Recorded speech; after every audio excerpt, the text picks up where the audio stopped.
queremos dar la bienvenida a nuestro cuarto ya capítulo, sí, cuarto ¿de qué? De la ruta hacia una constitución ecológica, programa que hacemos justamente aquí con ONG FIMA y también con El Desconcierto. Soy Francesco Gazzelli y los quiero invitar a revisar un tema quizás de los más controversiales que se discuten actualmente en la Convención Constitucional. Hace muy poco, a principios de mes, terminó la oportunidad de participar, ¿no? De poder decirles qué tipos de normas nos gustaría que revisaran, pero hubo muchas de las propuestas que alcanzaron las 15.000 firmas. Ahí también participó mucha gente, más de 1 millón de personas, y varias de ellas van a ser discutidas evidentemente porque están mandatadas las comisiones a hacerlo. Ahora, hay una que fue de las que más consiguió, casi 48.000, que tiene que ver con el respeto a un concepto que hace buenos años ya está haciendo polémica, los derechos de propiedad.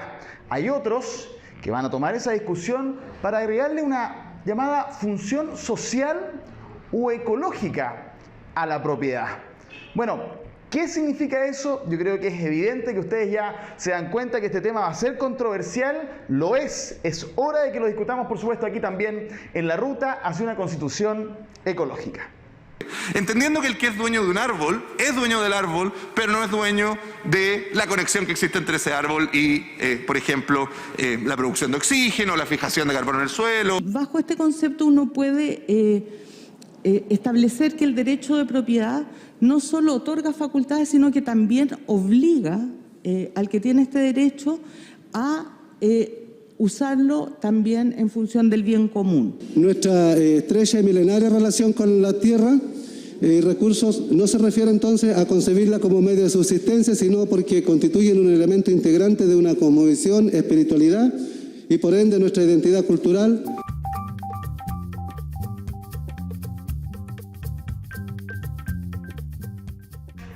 Bien, presentado el capítulo, vamos a presentar, por supuesto, quienes van a debatir junto a nosotros a propósito de esta idea central, ¿no? Que es la función ecológica de la propiedad. Para eso estamos con Violeta Rabi, ella es socióloga de la Universidad de Chile, con un máster en Ciencias en Medio Ambiente de la Universidad de Melbourne, Australia, y también es investigadora asociada de Rumbo Colectivo. Muchísimas gracias por estar junto a nosotros en esta oportunidad, Violeta. Y también estamos con Luis Cordero, abogado, él tiene un magíster en Políticas Públicas, es doctor en Derecho de la Universidad de Lleida, España, profesor en Derecho Administrativo de la Universidad de Chile también, académico, columnista. Muchas gracias por estar aquí a los dos. Y bueno, la primera pregunta, a propósito de la introducción que ya hicimos, tiene que ver justamente con la función social o ecológica de la propiedad, y la idea es que sea bien pedagógica, qué significa, pero antes quiero saber qué les pasa con la idea de que una de las iniciativas más populares por las cuales se votó para que fueran conversadas por los constituyentes tiene que ver con los derechos de propiedad. Hay algo allí que parece que siempre domina nuestro debate. ¿Por qué? ¿Qué te pasa a ti con eso, Violeta? Ay, bueno, el derecho de propiedad es como una, no sé, hay que recordar primero que el derecho de propiedad, que en este caso, cuando hablamos de derecho de propiedad, lo asimilamos inmediatamente a propiedad privada.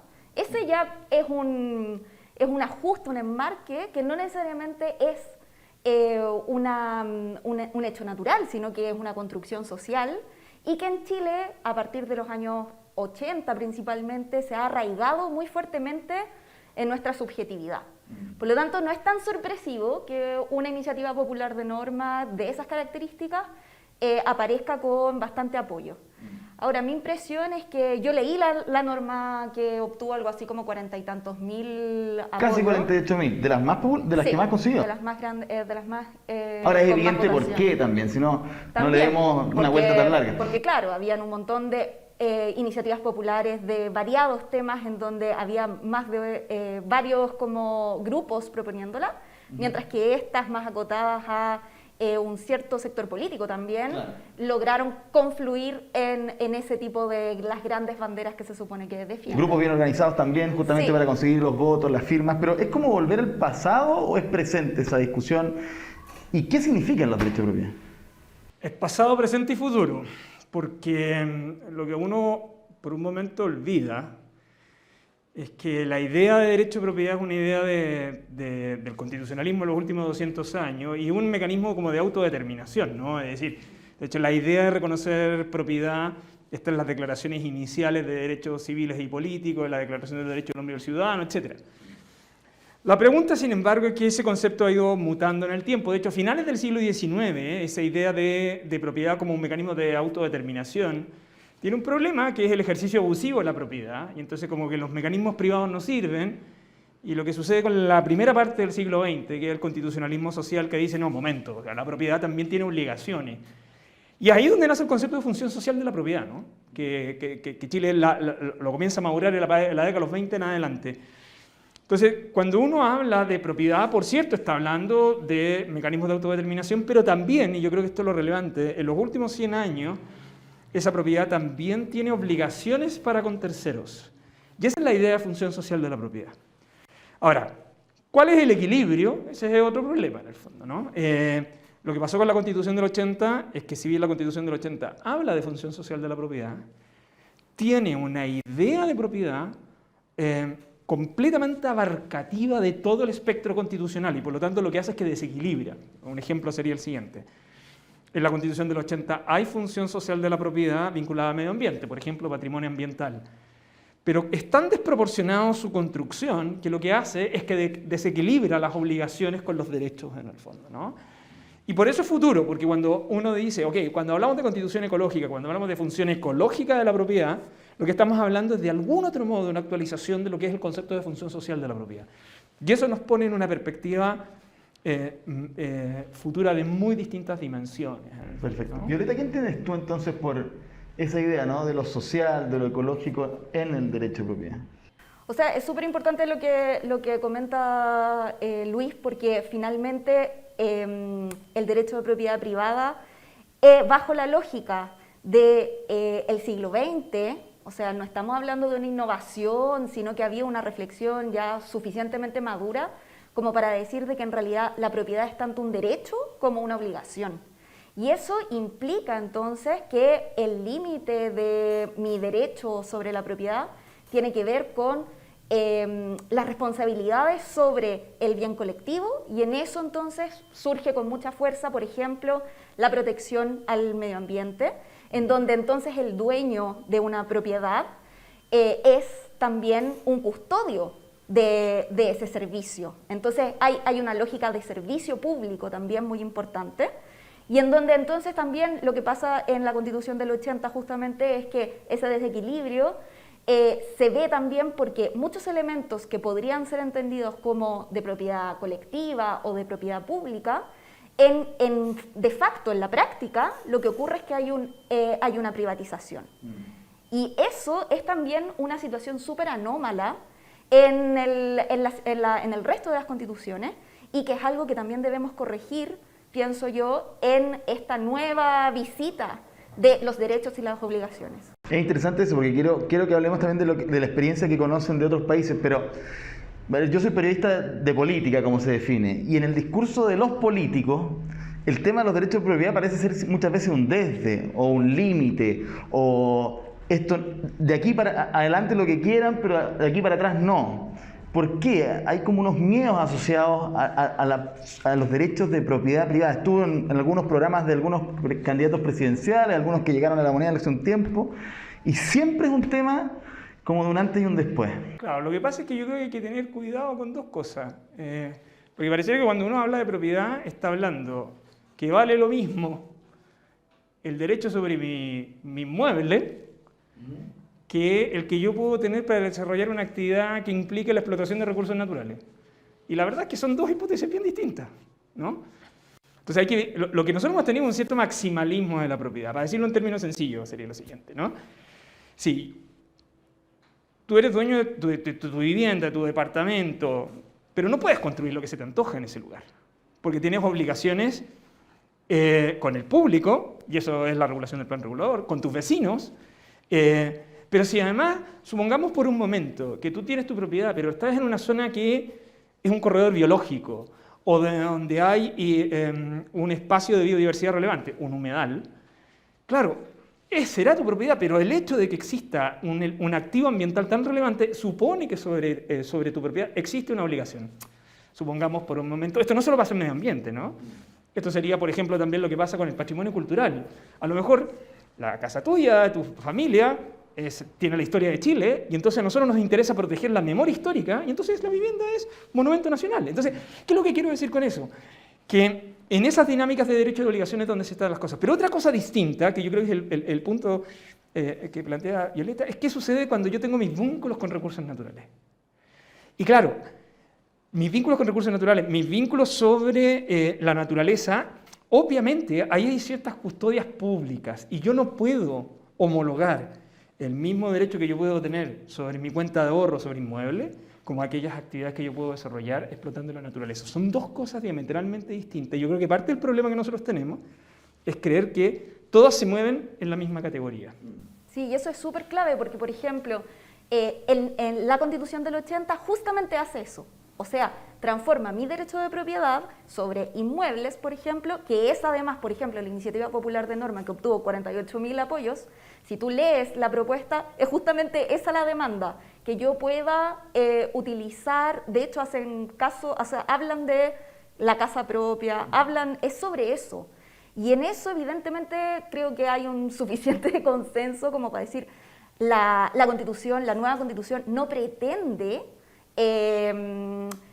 dejar o eliminar ese derecho a la propiedad. Eso, pero tú ya que decías que de alguna manera, leyendo lo que sale allí, etcétera, se ve un grupo organizado, se ve un sector político. ¿Qué pasa con ello?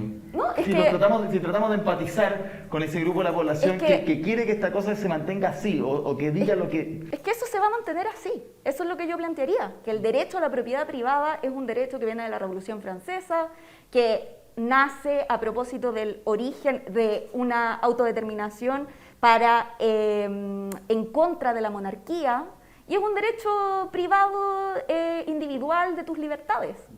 Eso ¿Nos no hace implica... iguales unos con otros? ¿Es clave para eso, por ejemplo? O sea, tiene que ver con la justicia, tiene que ver con una posibilidad de materialmente acceder a un tipo de bienestar, que luego evidentemente requiere de correcciones y de entrada seguramente de un rol del Estado mucho más potente de lo que hoy día probablemente tenemos en Chile. Pero más allá de eso, entonces tratar de equiparar como ese derecho personal, que es una libertad individual, a cómo nos relacionamos con, o cuáles son los regímenes de propiedad, en donde en general en la Constitución del 80 solo se privilegia la propiedad privada y se ha generado una privatización de nuestra naturaleza. Entonces son discusiones que hoy día parecen mezcladas y que requerimos como separarlas y clarificarlas. Perfecto. Ahora, este tema, ustedes, bueno, ya lo han explicado un poco, entienden la profundidad de lo controversial que puede llegar a ser. Incluso, de hecho, hubo un momento, algún titular salió por allí que empezó a agarrar vuelo con respecto a que la convención ya prácticamente había eliminado los derechos de propiedad, uno de tantos de los que no son ciertos, no solamente no son ciertos, sino generan ruido, y después, bueno, la misma comisión trató de explicarse y nos profundiza en un problema que realmente sí existe, que es un problema de comunicación institucional que está teniendo hoy por hoy la convención. Quiero que entremos allí justamente a propósito de cómo creen ustedes que ha ido bajando hacia la ciudadanía también este problema, que es muy importante y lo tomamos como protagonista aquí, por supuesto, en la ruta hacia una constitución ecológica.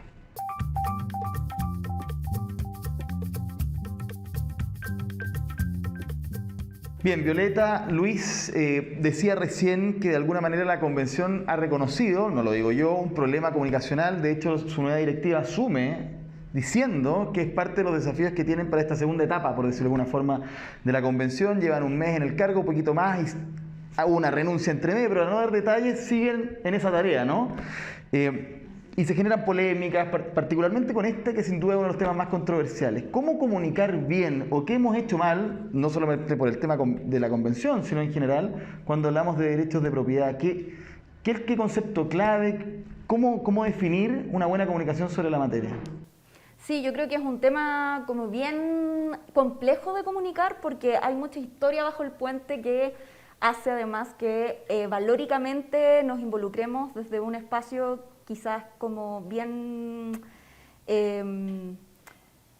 como intenso, diríamos. De pasión. Sí, así como que es una posición bien que implica ideología, y ideología no como algo malo, sino que como una posición política, digamos.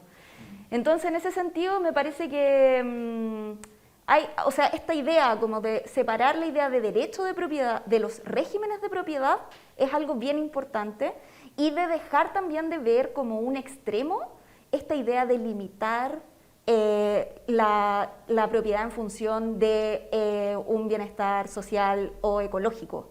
En ese sentido, a mí me parece que igual los medios de comunicación han generado instancias de desinformación respecto a eso. Creo que es importante mirar que en constituciones de países que nosotros admiramos por su democracia, por su modelo de desarrollo, la idea de función social y ecológica está presente. ¿Dónde, por ejemplo? Por ejemplo, en Alemania. En Alemania tienen una frase que explica qué significa la función social y ecológica, que es la propiedad obliga. Y esa es su frase, y luego dice, lo voy a leer para que no sea...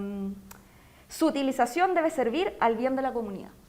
Es decir, hay una constatación de que la propiedad implica obligaciones, implica responsabilidades para el propietario con el bien colectivo, y que eso es inherente a ser propietario. Es decir, no es que yo pueda hacer lo que yo quiera con mi propiedad, sino que es algo inherente.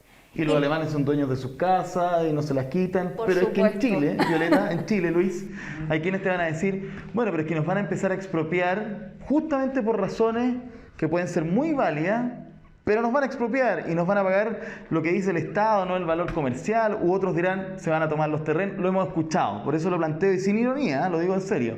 Esa va a ser la discusión después. Puede ser, pero yo creo que el gran problema que nosotros tenemos, este es el efecto de no entender cómo, de no haber puesto muchísimo énfasis en lo que significa el diálogo cívico y el diálogo democrático, en el fondo, ¿no? Y esto da cuenta de que hemos propietarizado nuestra discusión, ¿no?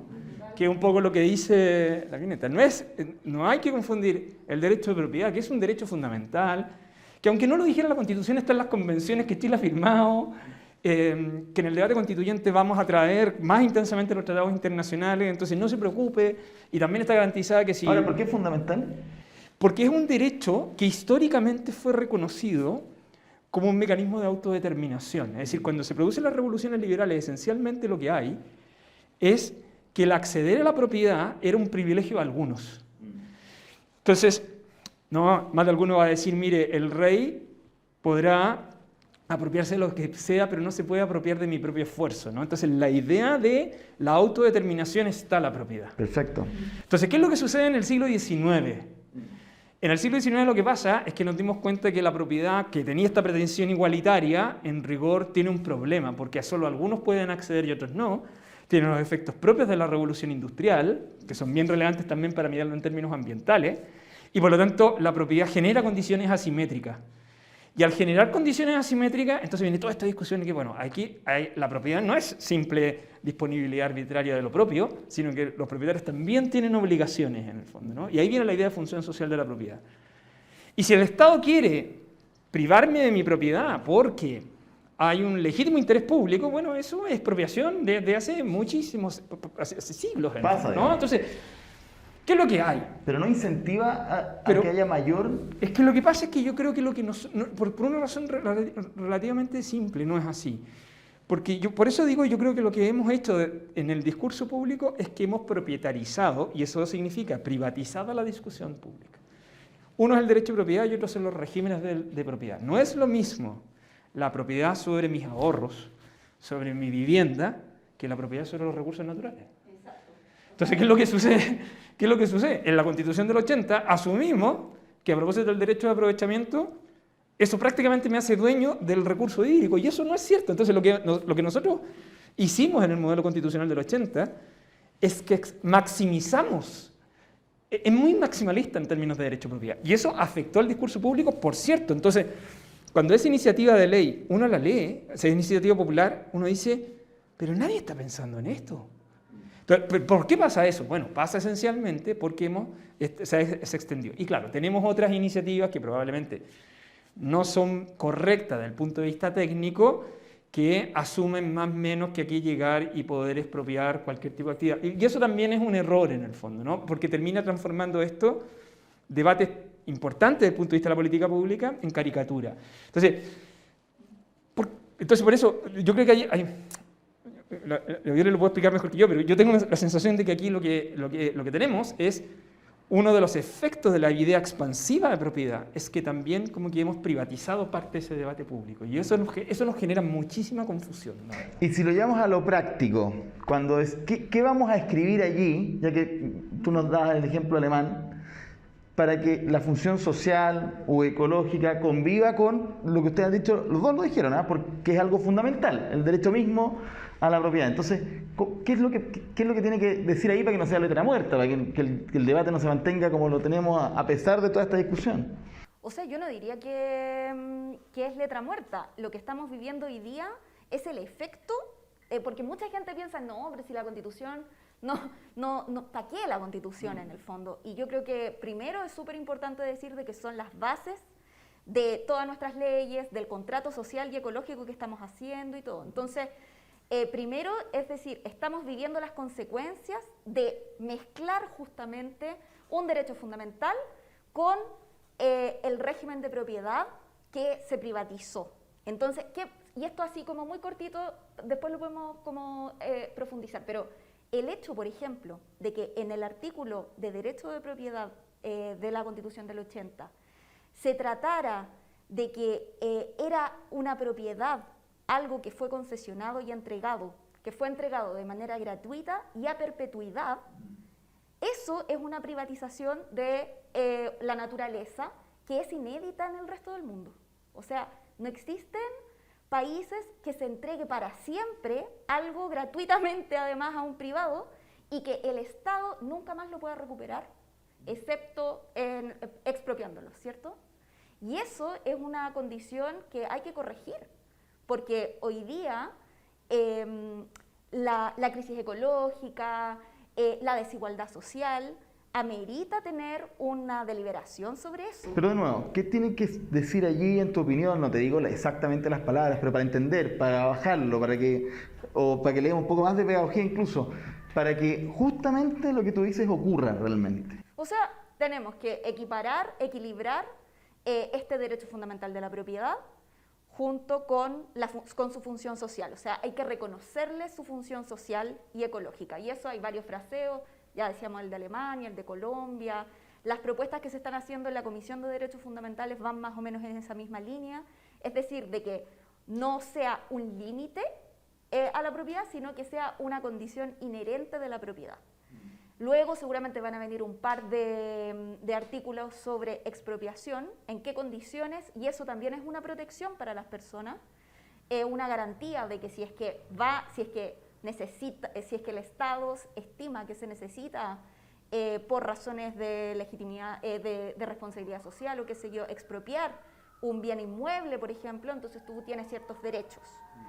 Y luego seguramente va a venir un apartado que es un poco la respuesta a la Constitución del 80, en donde se diga los títulos administrativos no responden, no son propiedad privada. Eso se me imagina que es. Ok, perfecto. Si es el desde, ¿cuál es el rol del legislador después?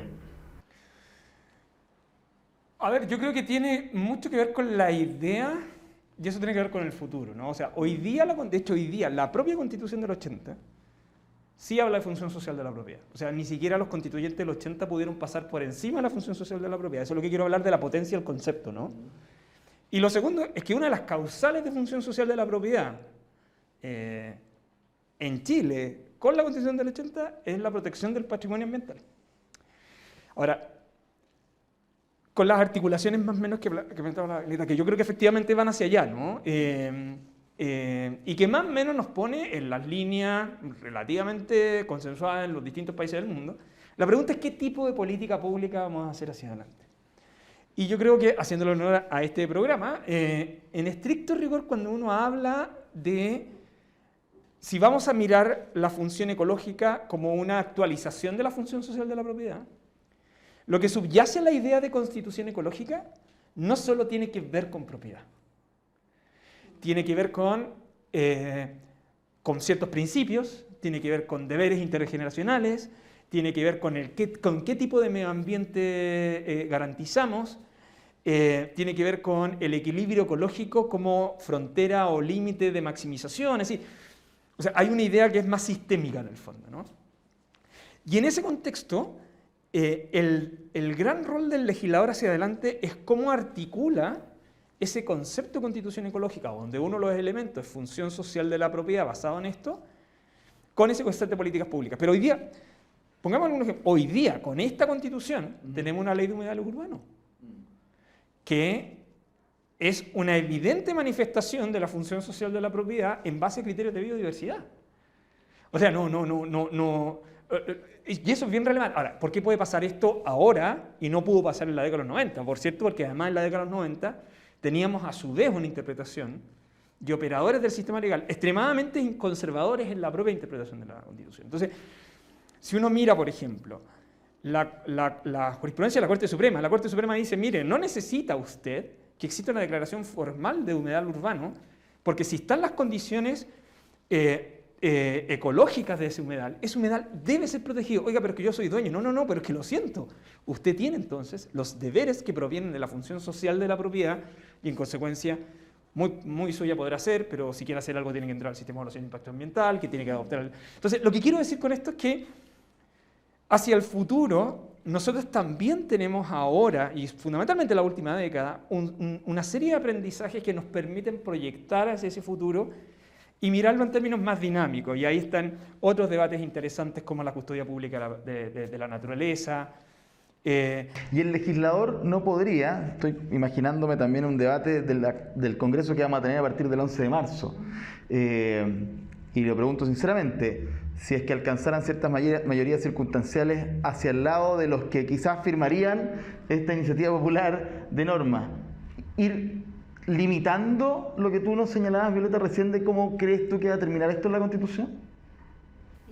Limitando, es decir, buscando fórmulas legales, no lo sé, para que justamente el día de mañana, al margen de que exista jurisprudencia de la Corte Suprema, qué sé yo, lo que dice ahí arriba no genere tantos cambios hacia abajo. Bueno, no lo sé realmente, pero mi impresión es que el mecanismo de los 2/3 en la propia Constitución nos asegura de que eso sea una deliberación que permite, porque esta oposición que se hace entre propiedad privada y equilibrio o cuidado ambiental, también es una dicotomía que es muy del siglo XX. O sea, hoy día el modelo de desarrollo que nos planteamos de aquí para adelante debiese romper también con ese como supuesta disyuntiva. Hoy día no podemos pensar... ¿Crees tú que la vamos a superar después de esto? O sea, debiese, o yo aspiro a que la próxima Constitución nos permita superar esa disyuntiva. Porque hoy día no podemos pensar que el desarrollo implica contaminación, implica desigualdad, implica extinción de especies. No nos podemos dar ese lujo. Pero, ¿me permites un comentario? Pero mira, que yo creo que tiene que ver en temas progresivos. Es cierto que la Constitución del 80 habla es la primera que habla de tutelar el medio ambiente libre de contaminación. Claro, porque el problema que nosotros teníamos en los 80 era un problema de contaminación atmosférica. Y claro, ustedes son muy jóvenes, pero en la década de los 80 esta ciudad era imposible, ¿no? Hemos mejorado los niveles de contaminación de aire, etc. Pero hasta el 2000 habían personas que recurrían de protección contra la restricción vehicular. Sí, claro. Ya. Hoy día, hacer eso sería un payaseo. No sé si me explico, porque podrá ser su auto, pero sabe que todos tenemos relativamente internalizado que vivir en una cuenca como Santiago hace imposible que nosotros podamos gestionar adecuadamente si no cumplimos ciertas obligaciones elementales con el vehículo que nos transporta.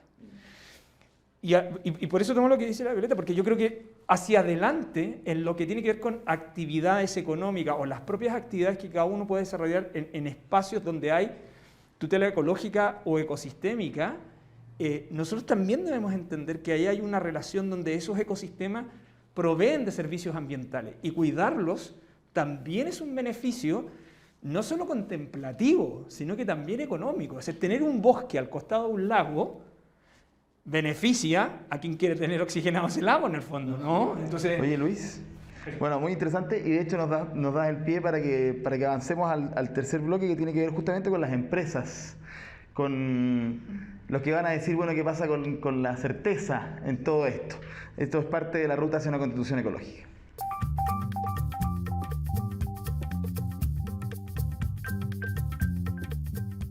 Bien, conceptos que se repiten también en el debate público tienen que ver con certeza, con atraer la inversión, y muchas veces se utilizan justamente para estar en contra o poner un manto de dudas sobre cambios en esta materia, Violeta. ¿Cómo convive la función social o ecológica también justamente con lo que significa la libertad económica, con crecer, con certeza, en fin?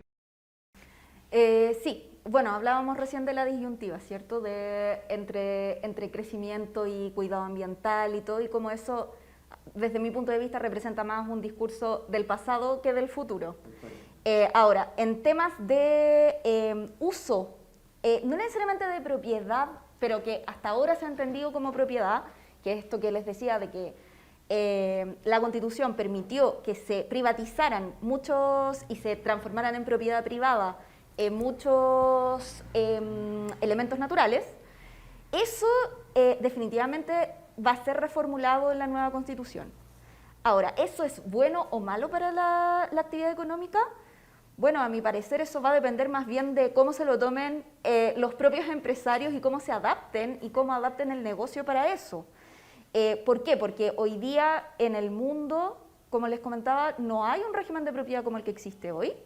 Y por lo tanto, la reformulación de eso es bastante estándar en el resto de los países. Probablemente las inversiones no se vayan a ninguna parte porque tenemos minerales y reservas minerales muy estratégicos, porque tenemos buenas condiciones y le va a entregar más gobernabilidad también y mejor gestión de esos elementos naturales. Entonces, que se transforme, por ejemplo, una concesión que era perpetua a una concesión que sea temporal, que vuelva al Estado, que el Estado permita evaluar dónde y a quiénes le quiere entregar una concesión, a mí me parece que es una posibilidad también de mayor competitividad, de mejores procesos productivos, de una mejora en la calidad de los servicios y que no sigamos dependiendo durante el próximo siglo de estar extrayendo más minerales o bosque o peces, y que podamos también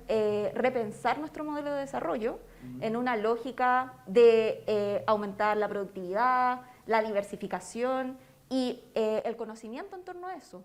El tema de la minería es interesante, a propósito también justamente de esa propuesta de nacionalizar distintos tipos de materiales estratégicos, litio, cobre, oro, plata, si no me equivoco, en fin, varios más. Y de nuevo aparecieron estos fantasmas de la inversión, qué tan necesaria es y cómo el Estado se va a hacer cargo de la exploración. Y bueno, parte válida del debate sin duda. ¿Qué te pasa a ti, Luis, con esta parte de la conversación? Lo que pasa es que esa es una propuesta que tiene defectos porque no tiene toda la información en su diseño. Chile ya tuvo un proceso de nacionalización, que es el de la década de los 70. Probablemente no mucha gente conozca que la Constitución del 80 mantuvo las normas de la Constitución del 25 en esta materia. Entonces, yo ya daría por visto diciendo que, ok, nosotros ya discutimos de nacionalización. Otra cosa distinta es lo que plantea la Violeta, que a mí me parece que es bien interesante, porque yo creo que además hay que tener cuidado con creer que los sectores productivos vinculados a recursos naturales se mueven todos en los mismos marcos regulatorios. Y la verdad es que se mueven todos en muy distintos marcos regulatorios. Entonces, una de las maneras de dar certeza es que más o menos esos marcos regulatorios tengan un parámetro común sobre el dominio público aplicable a esos recursos, ¿no? Entonces, claro, en un lugar tenemos el ejemplo clásico de las aguas, que siendo un bien nacional de uso público, por la manera en que se asignan, terminan siendo derechos perpetuos y generan un conflicto, porque tú puedes ser titular de derecho de aprovechamiento de agua, pero si no tienes agua, da lo mismo ese derecho. Entonces, por eso, ahí tienes un problema, ese es un problema. En la otra esquina tienes la recurrente problema, desde el retorno a la democracia, de cómo resolver el tema de las cuotas de pesca. Entonces hemos tenido primero una ley temporal, luego una prórroga. La ley Longueira nace como una reacción y terminamos en un enredo marca mayor. Y luego tenemos un sistema, estoy hablando de recursos... Ley que sigue ahí por lo demás, ¿no? Que sigue ahí dando vuelta. Que no es trivial, esto es, desde los 90, desde el retorno a la democracia, seguimos sin resolver razonablemente bien el sistema que está vinculado a las cuotas del sector pesquero. Y luego en medio tienes, por ejemplo, estoy simplemente ejemplificando 3 sectores, ¿no? Que es la minería, que es sobre la cual existe mayor robustez regulatoria, porque el Estado es protagonista ahí. De hecho, el principal jugador del cobre en el mundo es una empresa estatal chilena. Y además, y tiene algunos que son particularmente complejos, que es la silvicultura, o sea, que es lo que pasa con bosque, y el sector silvoagropecuario, que además tiene una larga tradición en Chile y que tiene un ministerio, de hecho, que es una cosa muy particular. Tenemos un sector económico, tiene un ministerio que se llama Ministerio de Agricultura. Entonces, buena parte de lo que va a suceder hacia adelante tiene su origen con la Constitución, pero se va a jugar en verdad en la implementación de ese set de políticas públicas, que la pregunta es sobre qué va a estar gobernado. Y yo creo que uno de los temas relevantes de la agenda de futuro, que está marcado de la Constitución en esta visión ecológica, tiene que ver con cambio climático. Y eso sí que tiene impactos transversales. Entonces, yo por eso tendría ciertos cuidados, porque a ratos creo que la discusión constituyente en este tipo de temas pareciera que es el principio y el fin. Y la verdad es que para llegar al fin nos queda un larguísimo recorrido. Nada se ha votado todavía en el Pleno, por 2/3. Además.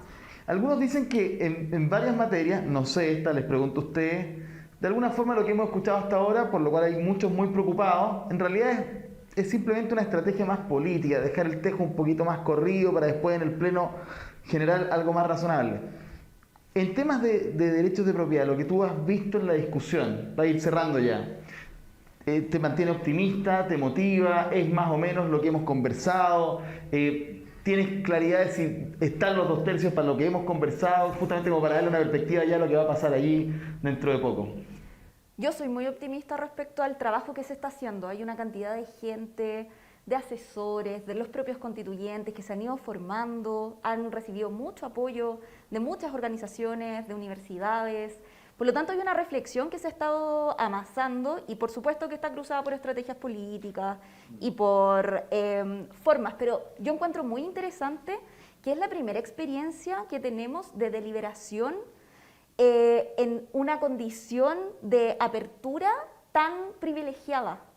Y por lo tanto yo creo que ahí hay que, ahí como que la constituyente se defiende, creo que es central, porque realmente la deliberación que allí ocurra, yo tengo la esperanza de que efectivamente logre representar una razonabilidad y un consenso social que permita justamente separar las aguas entre derechos fundamentales y propiedad privada, que permita generar un régimen de propiedad, que además no estemos hablando solo de propiedad estatal o propiedad privada, sino que también se abra a otras experiencias respecto a la gestión de recursos de patrimonio ambiental.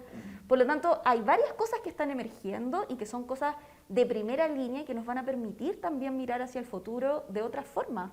Por lo tanto, yo creo que en ese sentido es una tremenda oportunidad que el pueblo de Chile se ha ganado además y que yo espero que llegue a buen puerto en ese sentido. Perfecto. Misma pregunta sobre tu visión de lo que está ocurriendo, Luis, y solamente para ponerle un pelo más a la sopa, hay incluso sendos ex políticos, ex senadores que están diciendo que lo que ven allí, pero más en general digo, es como para votar rechazo después, no sé. ¿Es una exageración? ¿Cómo ves tú la dinámica que decíamos recién también de la propia estrategia de ajedrez que hay en toda discusión de asamblea que exista, ¿no? Bueno, es que a nadie le gusta ver cosas incómodas, ¿no? A uno siempre le gusta que le digan que hacen las cosas bien, que es agradable, pero parte de la deliberación democrática es enfrentarse a las cosas que son desagradables o respecto a las cuales no compartimos. Y yo creo que yo soy un optimista del proceso. Quiero insistir en un punto de lo que ha dicho Violeta. Esta es la primera experiencia en el mundo de una constituyente paritaria, además, donde tienes pueblo originario y donde además está capturada por los expertos, ¿no? Aun cuando eso conspire contra mi propio gremio, en el fondo. Ahora, que no esté capturada por los expertos significa, por cierto, que no va a tener la pulcritud que probablemente uno podría tener en una escritura autónoma, ¿no? Y por eso como el proceso que se lleva a cabo es lo que va a condicionar el resto de la política pública hacia adelante. Yo no solo, este es el principio de que no hemos todavía resuelto ninguna norma permanente, sino que aún dictándose esa constitución nueva, lo que queda por desarrollar es un set de políticas públicas que requiere mirar el futuro en términos bien innovativos. Las soluciones como clásicas que nosotros hemos aplicado hasta ahora nos han puesto mucha creatividad en varios instrumentos, y quizás la discusión constituyente nos sirve. Yo creo que hay un tema que no es menor. Hay muchos temas que nos van a quedar en la constitución, pero que el aporte de la discusión para la implementación de otras políticas públicas en el futuro es enorme. Es decir, la cantidad de información, de datos, de ideas que van a quedar circulando es algo que nosotros tampoco debiésemos desaprovechar, ¿no? Es decir, hay un activo no solo en lo que queda en la Constitución, sino que también en lo que no queda, pero que son ideas circulando que son útiles para lo que viene hacia adelante. O sea, ahí un ejemplo nomás. Hubo entre noviembre y las 2 primeras semanas de enero hubo más de 900 audiencias públicas. Yo creo que eso es un... También histórico, ¿no? Es inédito, Sí, o sea, absolutamente. 900 y 700, o sea, y más de 1000 normas ingresadas. Sí. Y están los que dicen todavía que no hay interés de... O no hay trabajo, claro, imagínate. sí, no, absolutamente. Violeta Ravi, socióloga de la Universidad de Chile, también investigadora de Rumbo Colectivo. Gracias por estar junto a nosotros en este capítulo. También Luis Cordero, abogado y también académico de la Universidad de Chile. Gracias también a los dos.